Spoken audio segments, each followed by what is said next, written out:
হরে কৃষ্ণ। আমরা সকলে জানি যে কর্ণের কাছে একটি বিজয় ধনুক ছিল, কিন্তু সেটা থাকা সত্ত্বেও কর্ণ পরাজিত হয়েছিলেন। প্রথমে এই বিজয় ধনুকটি তিনি কোথা থেকে পেলেন? মহাদেবের কাছে এই বিজয় ধনুকটি ছিল। মহাদেব সেই বিজয় ধনুকটি তিনি পরশুরামকে দেন।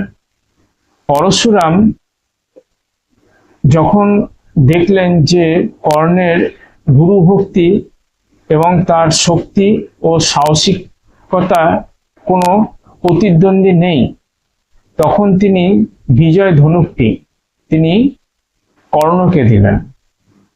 কিন্তু যুদ্ধে কর্ণের যখন রথের চাকা বসে গেল কাদায়, তখন তিনি বিজয় ধনুকটি রথে রেখে তিনি শূন্য হাতে নেমে যান মাটিতে, এবং রথের চাকাটি যখন তুলতে যান, তখন